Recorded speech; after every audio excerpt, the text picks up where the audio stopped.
तो हेलो दोस्तों, welcome to score with Aryan. जय हिंद। आई होप आप लोग अच्छे होंगे। और मैं आपके लिए लेके आया एक नया वीडियो जिसमें कि हम बात करेंगे एमआई वर्सेस जीटी मैच की, Mumbai Indians versus Gujarat Titans match की। ये होगा प्रीव्यू वीडियो। इसे हम एनालाइज करेंगे क्या मैचअप्स होंगे, किसके चांसेस होंगे जीतने के, और कौन सी टीम यहाँ पे कम से कम अपनी सेटल्ड टीम को ढूंढेगी, क्योंकि दोनों ही टीम्स थोड़ी सी अनसेटल्ड दिख रही है। दोनों ही टीम्स अपने पहले मैच को हारी है और इस वजह से दोनों ही टीम्स जो है वो अपने पहले मैच में जीतना चाहेगी। दूसरी बात ये भी है मुंबई इंडियंस के लिए कि हार्दिक पांड्या इस मैच में कम बैक कर रहे हैं, जो कि बहुत अच्छा साइन है उनके लिए, क्योंकि पिछले मैच में पांड्या बाहर थे और वो उनके लिए बहुत डिट्रीमेंटल साबित हो गया था। उसके बाद अगर हम देखते हैं तो दोनों ही टीम्स हैं वो बहुत सारे चेंजेस भी करेंगी, क्योंकि शायद अपने उसी सेटल्ड 11 को ढूंढने में वो कहीं ना कहीं लैग कर रहे हैं। तो उस चीज को आपको दिखाई दे, हम बात करेंगे उस बारे में भी कि कहाँ वो चेंजेस कर सकते हैं। बाकी डेथ बॉलिंग दोनों ही बॉलिंग लाइनअप का कंसर्न है, क्योंकि डेथ बॉलिंग में आप बुमराह को एमआई में मिस करते हैं तो आपके पास में कोई नहीं बच जाता है जो कि आपको अश्योर डेथ बॉलिंग देता है। उस टाइम पे आपको ट्रेंट बोल्ट पे जाना पड़ता है, लेकिन ट्रेंट बोल्ट भी बहुत प्रूवन डेथ बॉलर नहीं है। दूसरी बात अगर आप आते हैं जीटी की बात करने के लिए, तो जीटी की टीम में भी एक चीज है कि उनको भी पिछले मैच में बहुत रन पड़े हैं डेथ में जाके ही स्पेशली, तो वहां पे वो चाहेंगे कि रबाड़ा वो काम करे। और क्या आपको ईशांत शर्मा इस मैच में खेलते हुए दिखाई देंगे, ये भी क्वेश्चन रहेगा। अगर खेलते हैं तो हो सकता है वो भी डेथ बॉलिंग करें और सिराज ना करें। बाकी आते हैं हेड टू हेड रिकॉर्ड पे। तो हेड टू हेड रिकॉर्ड जो है वो गुजरात के फेवर में यहाँ टिल्ट होता है, क्योंकि 3 मैचेस जीती है गुजरात और 2 मैचेस जीती है एमआई। लेकिन जब आप बात करते हैं नरेंद्र मोदी स्टेडियम अहमदाबाद की, तो वहां पे 3-0 से अनबीटन है गुजरात की टीम। तो एक एज उनको रहेगा मुंबई के अगेंस्ट, वो एक बहुत बड़ा एज है। बाकी अगर हम देखते हैं टॉस के बाद यहाँ क्या करना चाहिए, तो टॉस के बाद क्योंकि यहाँ पे ड्यू बहुत ज्यादा आती है, तो ऐसे में टीम चूज करेगी टू टू बोल फर्स्ट, उसके बाद चेस करे बाद में आके। तो वहां पे टीम अपने आपको बेस्ट चांस देगी चेस करने के लिए। स्कोर है आपको अगेन 230 और 40 देख सकते हैं। 220 से plus he I think score आपको दिखाई देगा, क्योंकि कंडीशन जो यहाँ पे होती है वो बैटिंग फ्रेंडली होती है। बहुत ज्यादा मूवमेंट नहीं होती है, शुरुआत में होती है 2-3-4 ओवर्स में, उसके बाद में धीरे धीरे वो बैटिंग को हेल्प करता है, तो वो यहाँ पे होता है। दूसरी बात स्पिन को बहुत मदद यहाँ पे नहीं मिलती है, और क्योंकि रात का मैच है तो कंडीशन ड्राई होने की उम्मीद भी बहुत कम है, इस वजह से हम देखते हैं। बाकी अब पिच की एक बार अच्छे से बात करते हैं, तो ये पिच है नरेंद्र मोदी स्टेडियम की, और यहाँ पे दोनों टाइप के विकेट्स हैं। लेकिन मुझे ऐसा लगता है कि रेड सॉइल पे ही पिच होगा, और जो पिच होगा वो बैटिंग फ्रेंडली ही होगा, क्योंकि हमेशा गुजरात की टीम वैसे ही पिच को पसंद करती है और गुजरात हमेशा से वैसे ही अपनी टीम को पिच ऑफर करता है। तो इस वजह से यहाँ पे हम पिच की बात अगर करते हैं तो हम ये देख सकते हैं कि शुरुआत में जो न्यू बॉल है वो थोड़ा सा यहाँ पे सीम कर सकती है, यहाँ पे अक्सर सीम बॉल होती है, और उस टाइम पे थोड़ा सा दिक्कत हो सकती है जो भी ओपनर बैटर दूसरी टीम का होता है उसको खेलने के लिए। तो वो एक चीज आपको दिखाई देगी यहाँ पे। पावर प्ले खत्म होगा वहां पे, उसके बाद आपको दिख सकता है कि बॉल थोड़ी स्पिन भी ले, साई किशोर आपको आते हुए दिखेंगे गुजरात से, सैंडन आते हुए दिखेंगे आपको एमआई से। एक और चीज है, विघ्नेश पुत्तूर ये मैच खेलेंगे कि नहीं वो एक क्वेश्चन रहेगा। राशिद खान कैसा करते हैं वो एक क्वेश्चन रहेगा, क्योंकि रिसेंट टाइम्स में 2 साल में उनका फॉर्म जो है थोड़ा सा खराब रहा है, और रन के लिए गए हैं बहुत ज्यादा, स्ट्राइक रेट उनका बहुत ज्यादा गिर गया है। लेग स्पिन उतनी इफेक्टिव नहीं हो रही है, लेग स्पिन पे उतने विकेट्स नहीं मिल रहे हैं उनको, विकेट्स गुगली पे मिल रहे हैं। तो वो भी एक क्वेश्चन जिसके बारे में हम बात करेंगे। बाकी हम बात करते हैं क्या प्रोबेबल चेंजेस हो सकते हैं दोनों टीम के प्रोबेबल 12 में, प्लेइंग 12 में। एक बार हम बात करते हैं क्या चेंजेस हो सकते हैं। अगर आप बात करते हैं मुंबई इंडियंस की, तो फर्स्ट मैच में क्या हुआ था कि Hardik Pandya slow over rate जो 2023-2024 आईपीएल में लगा था उनके ऊपर, उसकी पेनल्टी की वजह से वो पहले मैच में बाहर हुए थे। तो इस वजह से हार्दिक पांड्या इस मैच में वापस आ गए, तो किसी को तो उनकी जगह बनानी पड़ेगी, क्योंकि कैप्टन भी वही है। तो इस वजह से रॉबिन मिन्स आपको बाहर जाते हुए देख सकते हैं, उनकी जगह पे आएंगे हार्दिक पांड्या, और मिन्स अनफॉर्चुनेटली बाहर जाएंगे और पांड्या खेलेंगे। तो ये एक चीज आपको दिखेगा ही, आई थिंक ये पक्का चेंज है। उसके बाद अगर आप देखते हैं सत्यनारायण राजू मैच खेले थे, फास्ट बॉलर हैं सत्यनारायण राजू, एमआई के लिए खेलते हैं, तो आई थिंक उनकी जगह पे अश्विनी कुमार आपको देख सकते हैं, क्योंकि राजू वॉजंट दैट इफेक्टिव पहले के मैच में। तो अश्विनी कुमार थोड़ा सा तेज बॉलिंग करते हैं, वो आपको देख सकते हैं इस मैच में। ये चेंज देखना पड़ेगा कि टीम करती है कि नहीं, क्योंकि एमआई भी सेटल टीम करना पसंद करती है, लेकिन कंडीशंस के हिसाब से आई फील अश्विनी कुमार यहाँ पे होना चाहिए, क्योंकि आप कहीं भी रिस्क नहीं ले सकते हैं बॉलिंग के टर्म्स में। उसके बाद में अगर हम और जरा बात करें कोई चेंजेस पॉसिबल है कि नहीं, तो फिर हो सकता है कॉर्बिन बॉश भी आपको देख सकते हैं कि कॉर्बिन बॉश ऐसे बॉलर है जो कि hit the deck hard bowler है, जिसकी कमी एमआई को अभी है, क्योंकि दोनों ही स्विंग बॉलर्स उनके पास में है, ट्रेंट बोल्ट है और दीपक चाहर, जो कि न्यू बॉल से बहुत इफेक्टिव होते हैं पर लेटर स्टेज में जाके थोड़ा सा कम इफेक्टिव होता है, तो ये प्रॉब्लम रहेगी। बाकी उसके अलावा अगर हम देखते हैं तो कॉर्बिन बॉश जैसे बॉलर जो होता है, जो न्यू बॉल से भी अच्छा काम करता है, डेथ में भी अच्छा काम करता है और मिडिल में भी अच्छा काम करता है, तो इस टाइप का बॉलर खिलाने को थोड़ा सा अट्रैक्ट होगी एमआई की टीम, और अगर वो होती है तो फिर विल जैक्स उनको बाहर बिठाना पड़ेगा, जो कि थोड़ा सा अनलाइकली दिखता है। तो वो एक कंडीशन है। बाकी फिर अगर हम जीटी की बात करते हैं, तो जीटी की टीम में भी हम 2-3 चेंजेस देखते हैं। पहला चेंज तो मैं चाहता हूँ ईशांत शर्मा खेलेंगे मैच इन प्लेस ऑफ प्रसिद्ध कृष्णा, क्योंकि अगर प्रसिद्ध कृष्णा को आप न्यू बॉल नहीं देते हैं तो आई थिंक उनको खिलाने का कोई सेंस नहीं बनता है, वो इफेक्टिव नहीं रहेंगे। तो वो एक चीज है, प्रसिद्ध कृष्णा वैसे भी आई फील T20 में आपको उतनी एबिलिटी नहीं देते हैं जो कि ईशांत शर्मा अपने बुढ़ापे में देते हैं, तो वो एक चीज है। और ये ग्लेन फिलिप्स जो है, मैं चाहूंगा कि वो आए इन फॉर शर्फिन रदरफोर्ड। रदरफोर्ड जो थे पिछले मैच में बहुत फेल हुए थे, उन्होंने कुछ शॉट्स मारे लेकिन ऑफ साइड का गेम जो उनका है बहुत एक्सपोज हुआ, और ऐसे में आई थिंक फुल टॉसेस को अगर आप मिस करोगे तो आप कितने मैचेस लोगे। दूसरी बात, फिनिशिंग आपको करवानी है फिलिप्स से या रदरफोर्ड से, तो ऐसे में आपको कम से कम शॉट्स हर जगह होने चाहिए, तो उस चीज को थोड़ा सा मिस किया जीटी ने पिछले मैच में। तो आई फील रदरफोर्ड की जगह पे आपको लोमरोड दिख सकते हैं, और सॉरी फिलिप्स दिख सकते हैं। और फिलिप्स ही इसलिए क्योंकि फील्डिंग भी अच्छी करते हैं, बॉलिंग भी अच्छी करते हैं, तो अगर आपको एक दो ओवर्स कभी गलती से चाहिए हो, अगर ड्यू ना हो, तो आप इनको बॉलिंग करवा सकते हैं, वो भी आपका एडवांटेज है। तो रदरफोर्ड की जगह पे I bring in Phillips, hard striker of the cricket ball है, और रदरफोर्ड से आई फील बेटर काम कर सकते हैं, तो वो मुझे मैं देखना चाहूंगा। और तीसरा चेंज मैं देख रहा हूँ कि अरशद खान जो है मुझे बहुत पसंद है, मैंने बहुत तारीफ की उनके अभी तक वीडियोस में, लेकिन बस बात यह है कि अरशद खान जो है वो न्यू बॉल से इफेक्टिव ज्यादा होंगे अगर आप न्यू बॉल को नहीं देते हैं, और न्यू बॉल आप देते हैं ईशांत शर्मा को और सिराज को, वन चेंज आते हैं रबाड़ा को, तो जो अरशद खान है मुझे लगता है कि वो इफेक्टिव नहीं रहेंगे बॉलिंग से बिल्कुल भी, क्योंकि वो न्यू बॉल को यूज करते हैं, मूव करते हैं, आउट करते हैं, एंगल बनाते हैं, वो उनका टैलेंट है उस चीज में। तो अगर आप वो नहीं करवाते हैं तो अरशद खान सिर्फ बैटिंग के लिए नहीं खेलना चाहिए, उनकी जगह पे आपको एक प्योर बैटर लोमरोर के रूप में लाना चाहिए अंदर, ऐसा मुझे लगता है। तो हो सकता है जीटी मैनेजमेंट जो है वो अरशद खान को और एक दो मैचेस दे दे, कोई दिक्कत नहीं है, लेकिन फिर वो बॉलिंग से उतना परफॉर्म नहीं कर पाएंगे तो कोई सेंस नहीं बनेगा। इसलिए लोमरोर को मैं का नाम में डाल रहा हूँ कि लोमरोर भी आपको खेलते हुए देख सकते हैं, और अगर वो खेलते हैं तो कोई नंबर के साथ में मिसमैच नहीं होना चाहिए। नंबर 4 पे लोमरोर होना चाहिए, नंबर 5 पे शाहरुख खान होना चाहिए, नंबर 6 पे फिलिप्स होना चाहिए, क्योंकि फिलिप्स को अगर आप ऊपर करेंगे तो फिनिशिंग भी आपको उनसे अच्छी करवानी है, क्योंकि वो काम अच्छे से करते हैं। उसके बाद फिलिप्स अगर स्पिन के आगे आते हैं तो स्पिन के आगे थोड़ा सा फंस सकते हैं फिलिप्स, वो एक चीज है।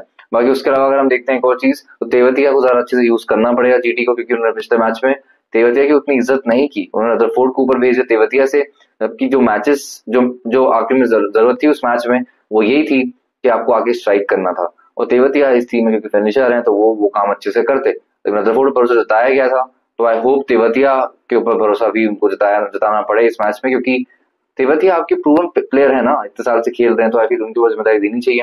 बाकी अगर हम और बात करते हैं स्ट्रेंथ्स और वीकनेसेस के बारे में दोनों टीम्स की, तो सबसे पहले हम स्ट्रेंथ देखते हैं एमआई क्या है। तो एक्सपीरियंस बैटिंग कोर है, अगर आप बात करते हैं पिछले सीजन से उन्होंने पूरा ही अपना बैटिंग कोर रिटेन कर लिया है।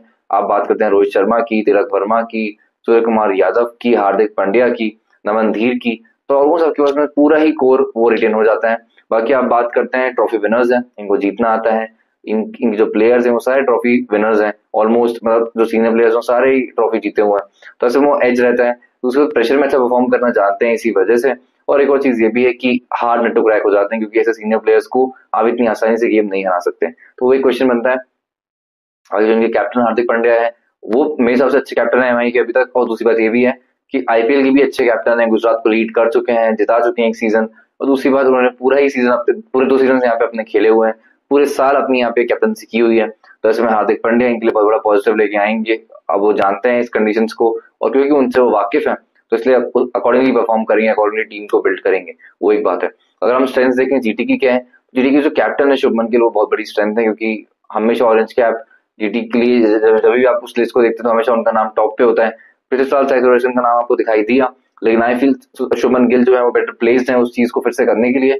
और एक और स्ट्रेंथ का पॉइंट इनके लिए है टॉप 3 इनका, क्योंकि बटलर है, सुदर्शन है, और साथ में शुभमन गिल है, तो आई फील ऐसा टॉप 3 बहुत कम टीम्स के पास में है, और अच्छा स्टार्ट भी दिया पिछले मैच में, एंड आई फील इस मैच में भी दे सकता है।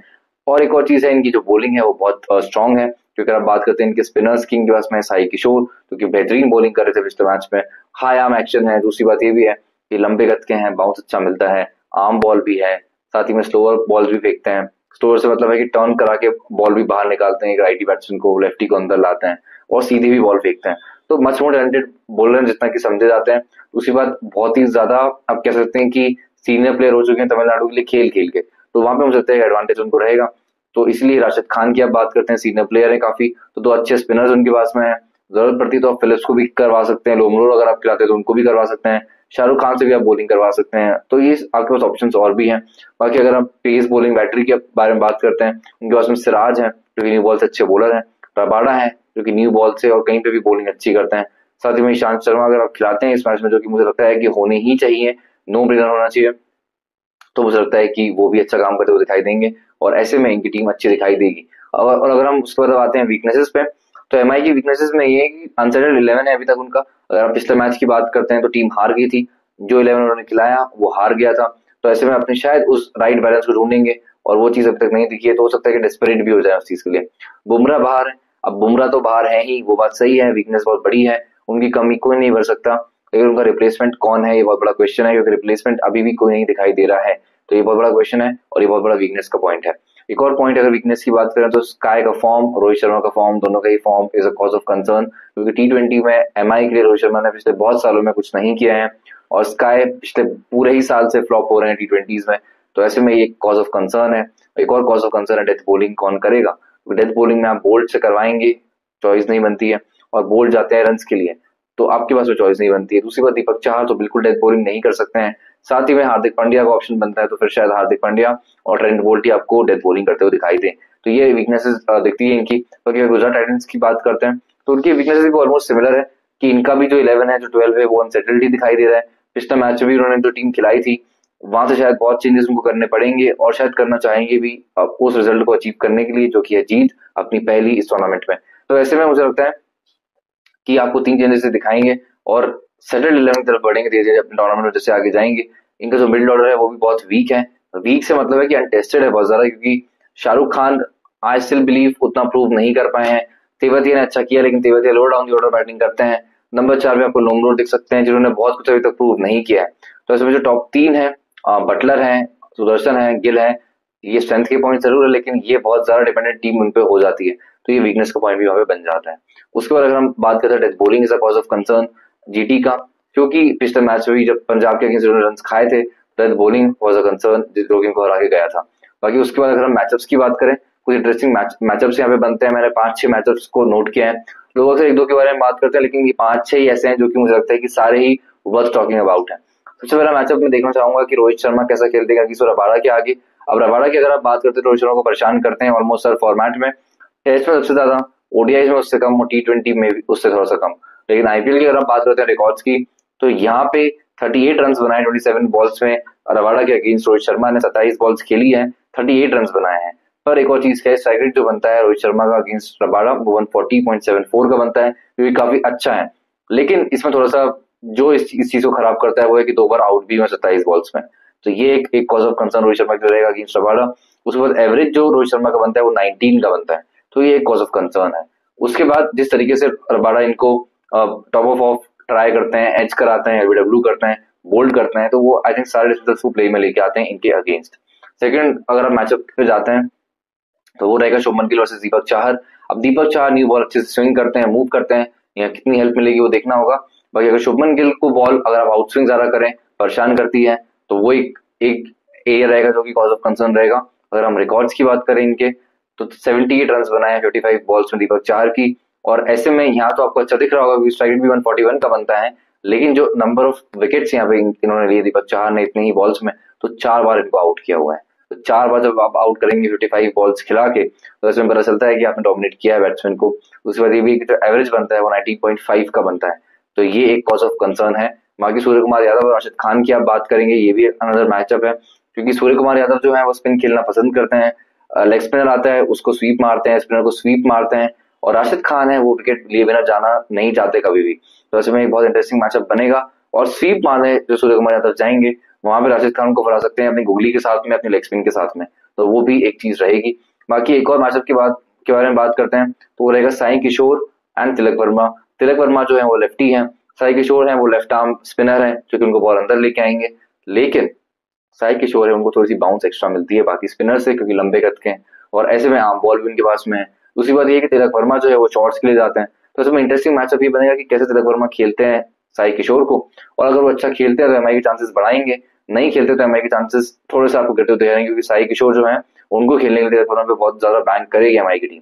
बाकी 5वां मैचअप हम देखते हैं, जो कि बनता है जॉस बटलर का वर्सेस ट्रेंट बोल्ट। अब बात ये कि जॉस बटलर जो होता है स्विंग के आगे थोड़ा सा आमतौर पर फंसते ही हैं, इस वजह से उनका टेस्ट में करियर भी उतना अच्छा नहीं है।